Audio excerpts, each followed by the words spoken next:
you just messed me up a little bit. You said music was really for your mom. It wasn't something that you wanted to do, but I need people to know Petey's not just a rapper, okay? I called Petey one night, I think it was like 12 o'clock at night, and I said, Petey, I have a movie, and do you think that you could give me like a verse? Like, what do I need to do? Petey was signed at that time with somebody who, I don't know if we should bring it up, but I don't fuck with. I wasn't signed. See, that's a big misconception. I was never signed. We were just friends, but I mean, yeah. Okay, so Suge Knight is who I'm talking about. Right. And I don't fuck with Suge. Yeah. So I was like, I don't know if you can do it. I don't know like what the stipulations are. Petey was like, bring it over. And I said, when? He said, as soon as you finish. I said, well, they're mixing it down now. He said, well, after it mixed down, bring it over. It's like 1:30 at night. I drive to Petey's house because actually Petey lived on my way home. I took it to Petey. Petey said, come in the room. I said, what? I thought like I was just going to drop it off and Petey was going to do it later. Petey put his verse down. He had never heard the song before. Put his verse down, mixed it, went and did some ad-libs, mixed it down, and gave it to me. By 3 o'clock, I was on my way home, and he was telling me, call me when you get home so I know you made it there safe. So not only can he rap, Courtney, he was his own engineer that night, because I was no help. He mixed the song down, and it was ready to go. Yeah, like he mixed and mastered it. My big thing is what people don't know, a lot of people don't know, is outside of doing music for my mother, music chose me from birth. Like I've always denied it and wanted to do other things. I never denied it because even, growing up in school, I had all the lead plays in school, all the talent shows that I ever entered. I won first place in all the talent shows. So music had chosen me and I just wanted to do my own thing, but that's how life is. And, once you continuously try to do something that isn't meant for you, you catch a bad break. Right. So then you have nothing but time to sit down and figure out what that driving force was in you to motivate you to do anything you had to do in life. And it always brought me back to music. So to elaborate more of what Cherie is saying, I can do it all. I write, I arrange, I sing, I mix, I master, I produce, I do it all. For the first year that I was around Timberland, I didn't even go into the vocal booth because I sat and I watched. I've never been to school for any of this. And I sat around and I watched people. Anything that I want to learn, I sit and I watch and I watch and I watch. And when they used to go to the club, I'll stay back with the engineer. So everything, you can put me in the studio. And I was just telling my girlfriend today that I'm going to do an album in less than 30 days by myself upstairs. And I'm gonna put it out before this quarantine is over. And I believe him. I've watched him do it. Everything's gonna be done from the writing, the engineering, the sound quality is gonna be perfect. The album artwork, everything is going to be done. This whole package is going to be put together by me. And I just the only thing I am gonna do is I'm not gonna produce the whole album. I have a little young guy out in California that is an incredible young man, and I want to definitely give him a shot. And it's only gonna be like a maxi single thing, like 7 songs, but I'm gonna put like 3 skits on it, so it look like 10. Amazing. Courtney, not even just because you're here, I'm gonna toot your horn, but I'm gonna tell you the truth. The only people that I've ever seen work like that, I've been blessed to be in the studio with some great people. Timberland is one. I've seen work like that. I've seen Dr. Dre work like that. Yeah. And that's it. Yeah. And Petey Pablo. Yeah. I've never seen anything outside of these 3 people write their stuff on the spot, go in the booth, come back, mix and master it, and be like, here. Ready to go. Right. I did a song for a guy about a week ago. He was like, okay, I know we're going through this. He was like, but you think you can get it done for me? I was like, yeah, well, whenever you're ready, just send me, the first half. And, but are you ready to pay for the second half? He was like, yeah. He was like, no, I just seen the whole thing. Okay, cool. So he sent it to me. I sent it back so fast. He's like, dog, I almost feel cheated, bro. I feel, he's like, dog, like I know, but he know I did it exactly for this record because of what I'm thinking. Fit everything he said perfectly. He's like, but dog, you did it so fast, I almost felt cheated. Yeah. Yeah. I saw, that made me think about this. I was in the barber shop one time, and this barber cut this guy up so fast, and it was perfect. And he got upset. He was like, "Man, I feel like I should be in here longer, though." Yeah, man, come on, man. You gotta put some more powder around my neck or something, man. You gotta put some more oil on my face or something. Yeah. Just play with the clippers around there. I know the feeling. Trust me. I'm sorry, Courtney. I'm gonna let you go ahead and ask him so, but I didn't mean to hog him, but I just need people to know certain things about this man because it's like he's incredible. Yeah, but now I got that director's bug. You got what? A director's bug. Oh, okay. I've been bit by the director's bug. When I did my work for Lee Daniels in Empire, I stayed on set, and like the whole prison thing with Chris Rock and all them, I was only in maybe a couple scenes, but I stayed there for the whole thing because I showed him everything that wasn't right and how they should do this. So, I ain't gonna never get the credit I'm supposed to get for it. But can I say something about that? I'm somehow, in being a fan of TV, I was like forced to choose between Power and Empire, and I chose Power. But that one episode, the 2 or 3 episodes I remember of Empire, that is one of them. When Chris Rock was on there in the prisons, that's the one episode I remember. That was like one of the best episodes they did. And the song "Snitch Bitch." I wrote and produced that record. Oh shit, I didn't even know that. Yeah. Those are my ad libs on there. Like he got the verses down, but can't follow them ad libs. And then if you ask anybody, they said, Petey, we got this show, Empire, we doing this, and this is what the scene is, and this and that. That night, I sent them 3 records. That night, setting down those records, 3 records, sent 3 records back that night. And but the whole Terrence story, that was a whole story within itself anyway, because the reason that I got that role on Empire was, like Cherie said, I'm just that guy. I just so happened to run into Terrence Howard in the Four Seasons Hotel, and I was like, hey, what's up, man? That's Terrence just Hustle and Flow. Oh, man, what's up? He was like, man, I listen to all your stuff. He was like, even when I was on Hustle and Flow, he was like, I listen to your music. He said, I was trying to act like Petey Pablo, and that's crazy to me. You did. So I said, hey man, we all going out. What's up? You want to come out? And he was like, no, man, I'm going through a little something right now, man. I lost my wallet, lost my credit cards and everything, so I'm just going up to my room, man. And so I was like, damn, you lost. So I reached in my pocket and pulled out 200. It was like, here. That's it. He was like, yeah. He was like, I was like, no, man, you just don't be walking around with nothing in your pocket. Like, here. Oh, that's and I gave him the money and I walked off. So fast forward, 13 years later, I get a phone call. And this is a couple years ago. He was like, is this Petey? I was like, yeah. He was like, first of all, I need you to see. He's like, this is Terrence Howard. I was like, damn, what's up, bro? I ain't heard from you in years. Last time, he was like, yeah, last time I seen you, something happened between us. And I need you to send me your address because I owe you some money. And I was like, nah, bro, you don't owe me no money. He was like, bro, send me your address or I'm going to hang the phone up and and you'll never hear from me again. So I'm like, okay. So I give him my phone, my address. 2 days later, I get a check for $15,000. Dang, what a great investment. Shit, hell crazy, right? Crazy. So I called him back and I was like, bro, he was like, listen, you do not realize that at that time, I didn't lose my wallet. He was like, I just said that because I was so embarrassed that I was going through what I was going through in life.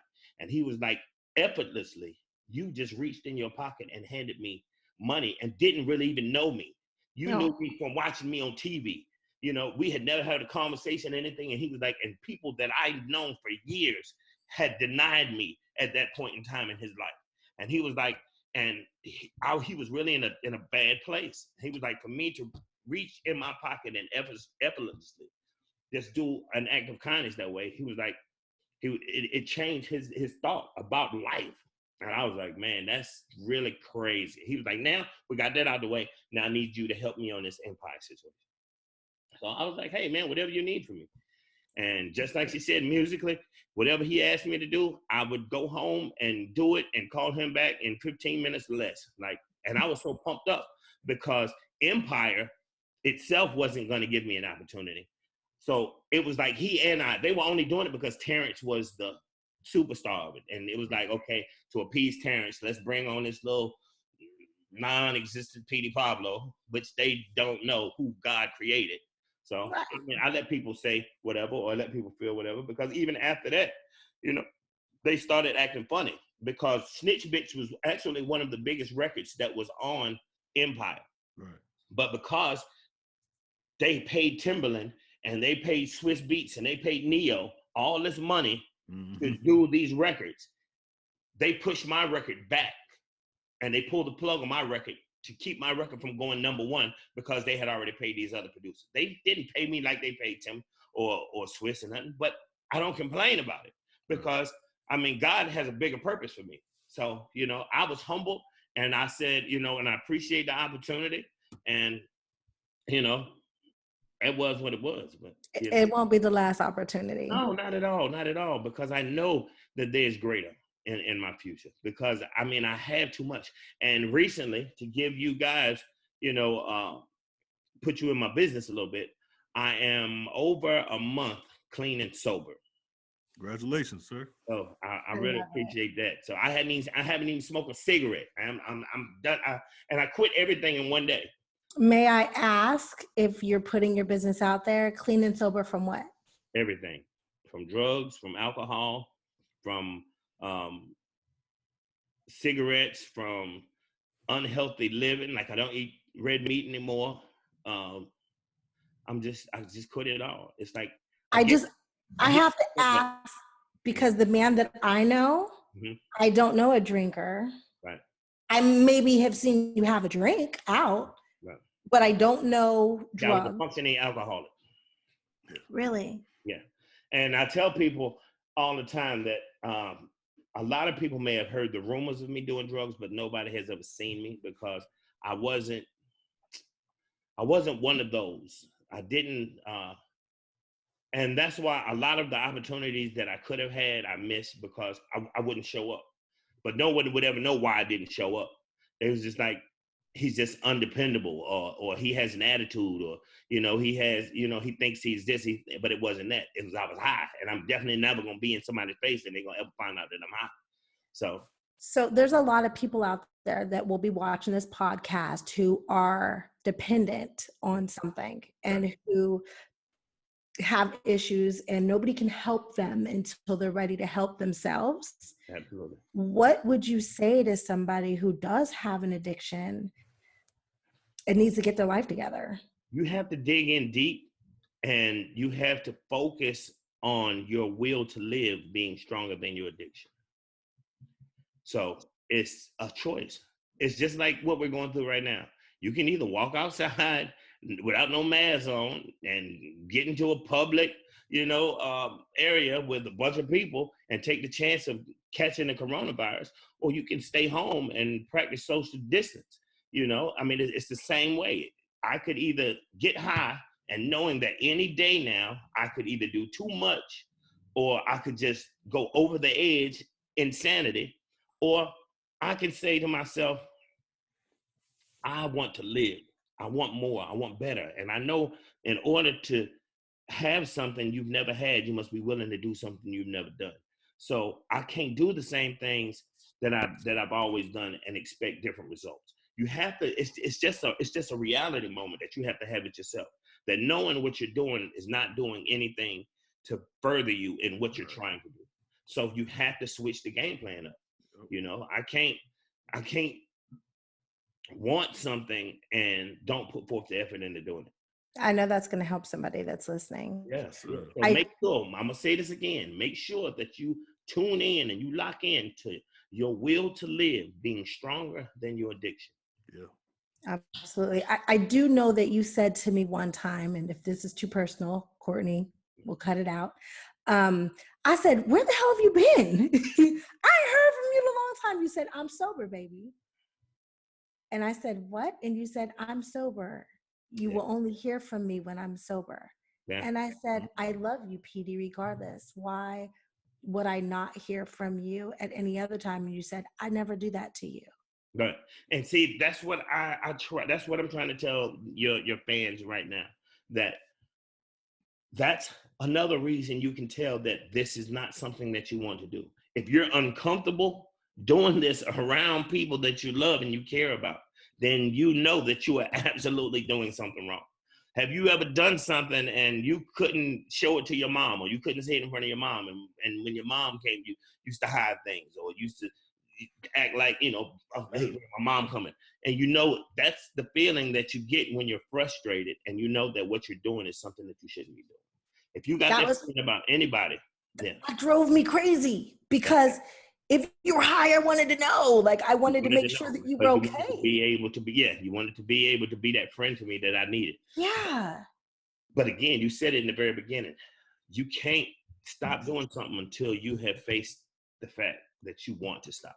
And until I've come, like, it's been years since I've even indulged in a lot of the stuff that I was doing. Because I was doing everything. I've done every drug that you could ever think about in life. And as crazy as it is, I've always been the type to quit myself. Like, the people in Baltimore were so fascinated at a 16-year-old boy that did raw heroin for almost 2 years straight, could just up and quit on his own. No methadone treatment, no rehabilitation center, just made up in my mind that this was not something that I wanted to do. Because at first I didn't even know that's what I was doing. I was young, and we were doing cocaine, but when we ran out of that, I was like, oh, I think I still got some. And we went and looked in the bag and was like, yeah, it's a whole bunch of this in there. But it wasn't cocaine, it was heroin. And we just started doing that. It was like, oh, this is different, but we didn't know. And it was just, we just still did it. But then when I realized, one day I woke up and I was like, man, I don't want to do that mess no more. And my body said, you're lying. You're going to do this, because heroin is much different than cocaine. So it was like, whoa, like, I have a heroin addiction. Like, no, this cannot be happening to me. I'm 16 years old. No. And I went and I talked to one of my uncles that was that had a dope problem, and a using addict. And he told me, he was like, bro, the only way he said, the only way you can get off of this was either you can go to a clinic or go to a rehabilitation center, or you can tough it out. And I chose to tough it out. And he was like, bro, you can die that way because you don't have the proper things to help your body get off of this. I was like, bro, I don't think God has put the will in me to stop if he was going to kill me. I think he wanted me to be a living testimony. So that's why anything that I can talk to people about now, everything that I've been through in life has enabled me to be able to share my story with people, and I can help people. So, Amazing. Thank you for being open and honest. I know that's not easy. I'm proud of you. You got to be open and honest. And that's what I tell people about losing weight. That's another thing. Because now I'm in the process of getting my thing back. So I'm about to be 75 cents on these people out here. 75. I'm a certified nutritionist, Petey. I can help you shred. But what I tell people is, in order to erase, when you're trying to lose weight, in order to erase, you must embrace. So what I mean by that is, you have to stop wearing these big clothes. You have to put on some clothes that make you uncomfortable. Mm-hmm. You have to put on a shirt that's too tight. You have to put on some pants that's a little too tight for you, because you need to see this. Because if you don't know that there's something to fix. Mm-hmm. So in order to erase, you must first embrace. And that's what I have done with everything in my life. I have embraced my faults. I have embraced my wrongs. I have embraced, everything that I've done. And that's the only way you can correct things in your life, is if you must admit and confess to the sins that you have committed. He's telling me I need to go put on my skinny jeans and take off these Corona pajamas. Put them on. No, but you look amazing. You sent me a picture the other day Doing it like that, doing the big like that. And yeah, you look amazing. Well, you got to tell the story behind the picture, though. I wasn't just the picture. She wasn't just sending me no sex pictures. No. She told me about these damn cookies, these carrot cake Oreo cookies that was so bomb, and I was like, and she said she ate 2 or 3 packs. So I sent her a picture of the clumps, and I was like, you keep eating them fat girl cookies. And she was like, no, I still look good. So she sent me the picture with the, but it was just from the arm. She ain't sent me no boom booms or no boom boom. I don't have no boom boom, so there's nothing. I ain't got no boom boom. That ain't changed. No, it wasn't nothing like that. It was just a fleck picture showing me that she didn't look like one of the grandma clump. And I ate 6 packs of those cookies, Jesus. And I'm pissed. I was scared to go back after we ate the first pack. I was scared. I was so scared to go back. I was like, you know what? Them the devil. Them is the devil. I can't. I'm so happy you loved them. I love them because I never called back. Daily. That's how I know they're the devil. Like it's you don't think about something like that. Like you don't wake up in the morning and think about carrot cake Oreos. That's just not. That's a sin. They got to be a sin. Oreo, you need to give Petey Pablo and Cherie Johnson a commercial. Oh, do we? Make the theme song. Do we? We gonna act in it together, and we gonna talk about these Oreos. They are banging. They're banging. They banging. Hey, you just how did it feel when that new artist Saweetie sampled your joint? How do you say her name? Saweetie. Oh man, I got that written down wrong. Yeah, but how like you know what I mean? Like it's like when people start sampling your music, and that's not an old song. That's like it's still current. I mean, to me it is. Like how did that feel? Amazing. 19.5% amazing. Yeah.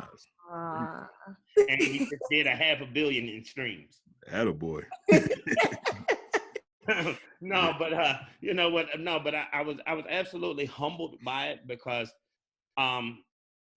again, this industry is so fickle that you can be here today and you can be gone tomorrow. I looked at the internet. I look at the internet a lot, trying to see different things. And I've seen some of these stars that go viral, and that was at like the top of their game. Like what was the little dude name that had the bird song? I don't know. I'm corny, dude. He was like a little midget dude. It was like the birds, man. Oh, no, I know you're talking about. Oh, exactly. Yeah, you know what I'm talking about. You know exactly what I'm talking about. So it's like,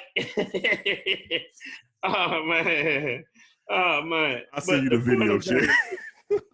Yeah, no clue. You had to show it because it's just crazy. But the point being, how you can be at the top of your game one day, and the next, in the matter of, and it seems like it happens so fast that you don't remember how you got somewhere. Yeah. So,